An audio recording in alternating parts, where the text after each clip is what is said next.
2024 లేదా 25లో డిగ్రీ లేదా బీటెక్ చదివారా? సాఫ్ట్‌వేర్ జాబ్ కోసం ఎదురు చూస్తున్నారా? అయితే కోడ్ జ్ఞాన్ 100 డేస్ కోర్సులో చేరండి. జాబ్ సాధించండి.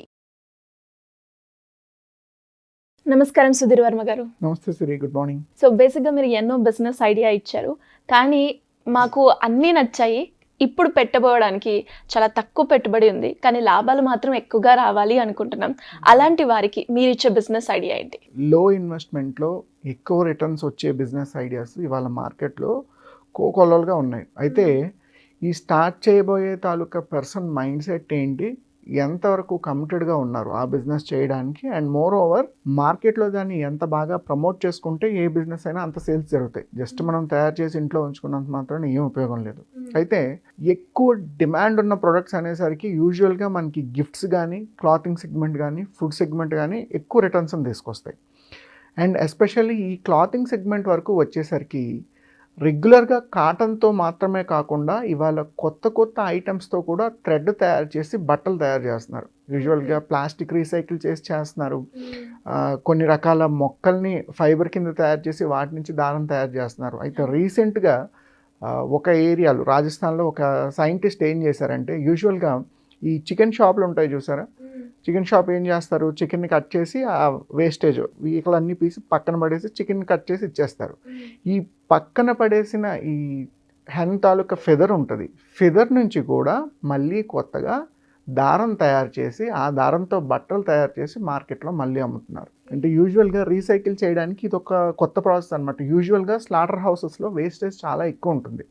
కొన్ని కంపెనీలు ఏం చేస్తాయంటే ఈ స్లాటర్ హౌస్లో ఉండే వేస్టేజ్ నుంచి మళ్ళీ బై ప్రొడక్ట్ యానిమల్స్కి అవసరమైన ఫుడ్ ప్రొడక్ట్స్ని తయారు చేసి మార్కెట్లో సేల్ చేస్తూ ఉంటాయి. అయితే ఇతను ఏం చేశారు, కొత్తగా ఆ ఫెదర్ నుంచి మనం ఎలా రీసైకిల్ చేయొచ్చు అని ఆలోచించి కొన్నాళ్ళు దాని మీద కొన్ని ఎక్స్పెరిమెంట్స్ చేసి ఆ ఫెదర్ని ఒక పల్ప్ లాగా తయారు చేసి పల్ప్ నుంచి థ్రెడ్ మళ్ళీ తయారు చేసి థ్రెడ్ నుంచి బట్టలు తయారు చేస్తున్నారు. సో ఆ థ్రెడ్ నుంచి మళ్ళీ మీరు బ్యాగ్స్, జాకెట్స్, ప్యాంట్స్, షర్ట్స్ ఇలాంటివన్నీ తయారు చేయొచ్చు, మళ్ళీ మార్కెట్లో వాటిని సేల్ చేసుకోవచ్చు. అంటే చూడండి, ఒక ప్రోడక్ట్ని ఎత్తులో పొల్యూట్ చేయకుండా దాని నుంచి మళ్ళీ కొత్తది తయారు చేసి మార్కెట్లో రీసేల్ చేయడానికి అవకాశం ఉంది.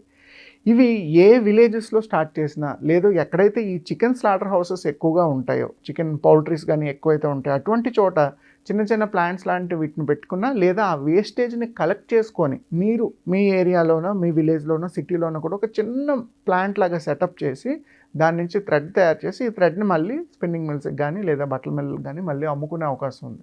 ఈ బిజినెస్ ఎవరైనా చేసుకోవచ్చు అంటారు? ఈ బిజినెస్ ఇంచుమించుగా విలేజెస్లో ఉండేవాళ్ళు, పెద్దగా చదువు లేకపోయినా పర్వాలేదు అనుకునేవాళ్ళు, నేను కష్టపడతాను, ఏదో ఒక వ్యాపారం చేసుకుంటాను, ప్రొడక్ట్ని అమ్ముకొని డబ్బులు సంపాదించగలను అన్న కాన్ఫిడెన్స్ ఉన్న వాళ్ళు ఎవరైనా సరే ఈ బిజినెస్ చేసుకోవచ్చు. 100% దీనికి పెద్దగా టెక్నికాలిటీ ఏమీ అవసరం లేదు.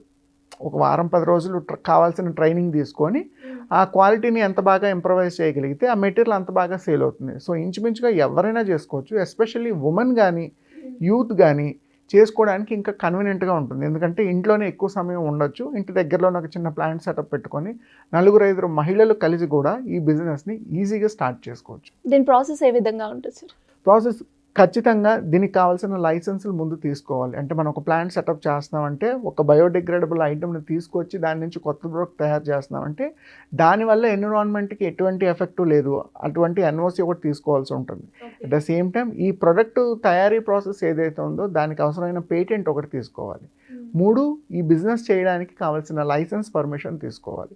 ముందు ఈ 3 తీసుకోగలిగితే సరిపోతుంది. అక్కడి నుంచి మనకి ప్లాంట్ సెటప్ కాస్ట్ ఎంత పడుతుంది, ఎంప్లాయీస్ ఎంతమంది అవసరం అవుతారు, పర్ డే ఎంత వేస్టేజ్ మనం తీసుకొస్తున్నాం, ఆ వేస్టేజ్ నుంచి బై ప్రొడక్ట్ లేదా థ్రెడ్ ఎంతవరకు పర్ డే తయారు చేస్తున్నాం, ఈ తయారు చేస్తున్న ప్రొడక్ట్కి మార్కెట్లో డిమాండ్ ఎలా ఉంది, ఎగ్జిస్టింగ్ కాటన్ కన్నా దీని సేల్ పాయింట్ ఎంతవరకు వెళ్ళే అవకాశం ఉందన్నది ఖచ్చితంగా మనం ఐడెంటిఫై చేసుకోగలిగితే ఈ బిజినెస్ని ఎవరైనా చేసుకోవడానికి పాసిబిలిటీ ఉంది. సార్ ఇన్వెస్ట్మెంట్ ఎంత ఉంటుంది? ఇన్వెస్ట్మెంట్ మనం ఎంత లేదన్నా ఒక 2 నుంచి 3 లక్షల దాకా ఇన్వెస్ట్మెంట్ పెట్టుకునే అవకాశం ఉంది. అయితే దీనికి ఎక్కువగా ఉమెన్ ఎంటర్‌ప్రెన్యూర్‌షిప్ స్కీమ్‌లోని 5 లక్షల నుంచి 10 లక్షల దాకా మనం లోన్ తీసుకోవచ్చు. అట్ ద సేమ్ టైం ఎంఎస్ఎంఈలో కూడా ఈ స్మాల్ అండ్ మైక్రో మీడియం ఎంటర్ప్రైజెస్లో కూడా దీనికి అప్లై చేసి కావాల్సిన లోన్స్ సబ్సిడీస్ తీసుకునే అవకాశం కూడా ఉంది.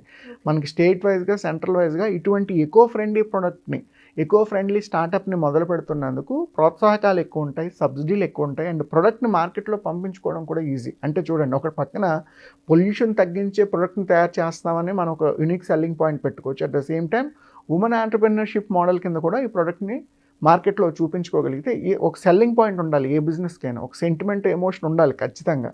సో ఈ pollution at the same time women entrepreneurship ఈ రెండింటిని బేస్ చేసుకొని ఎప్పుడైతే ప్రోడక్ట్ని మీరు మార్కెట్లోకి తీసుకెళ్తున్నారో 100% ఎక్కువ మంది కొనుక్కునే అవకాశం ఉంటుంది.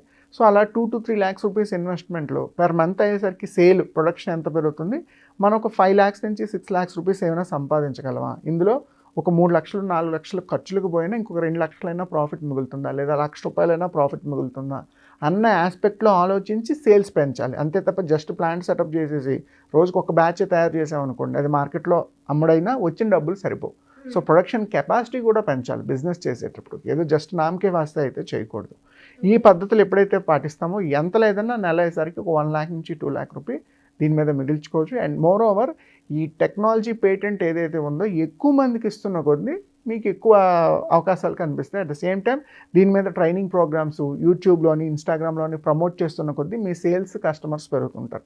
అంటే ఓన్లీ రెగ్యులర్ క్లాతింగే కాకుండా స్పెషల్ క్లాతింగ్ ఉంటుంది, జాకెట్స్ కానీ, బ్యాగ్స్ కానీ, లేదంటే వ్యాలెట్స్ కానీ, హ్యాండ్ బ్యాగ్స్ కానీ, ఇటువంటివి ఎప్పుడైతే తయారు చేస్తారో ఫ్యాషన్ ఇండస్ట్రీలో వీటికి ఉండే సేల్ చాలా ఎక్కువ ఉంటుంది. అండ్ ఆర్గానిక్ ప్రొడక్ట్ కాబట్టి, హ్యాండ్మేడ్ ప్రొడక్ట్ కాబట్టి ఎక్కువ రేటుకి కూడా వెళ్ళే అవకాశం ఉంటుంది. సో ఎక్కడెక్కడ మనం మార్కెటింగ్ చేయొచ్చు అంటారు? మార్కెట్ 100% దీన్ని ఒక రెగ్యులర్ ఫ్యాషన్ ఇండస్ట్రీలోనే చూపించుకోవాలి.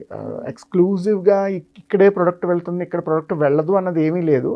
బట్ ఏవైతే కొన్ని గవర్నమెంట్ ఆర్గనైజేషన్స్ ఉంటాయో ఉమెన్కి సపోర్ట్ చేసేవి, బయో ఫ్రెండ్లీ ప్రొడక్ట్స్ని సపోర్ట్ చేసేవి, లేదా ఈ పొల్యూషన్ తగ్గించే ప్రొడక్ట్స్కి ఇన్వెస్ట్మెంట్స్ లోన్స్ ఇచ్చే కొన్ని బ్రాండ్స్ ఉంటాయి.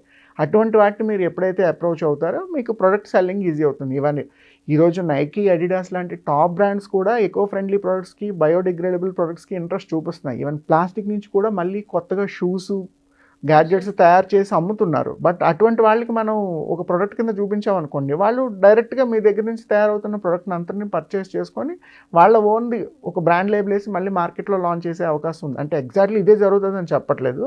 మీ టార్గెట్ కస్టమర్ ఫ్యాషన్ ఇండస్ట్రీ కాబట్టి అందులో ఏ కార్పొరేట్ కంపెనీని మనం ట్యాప్ చేసినా సరే ప్రొడక్ట్ ఈజీగా వెళ్ళడానికి అవకాశాలు ఉంటాయి.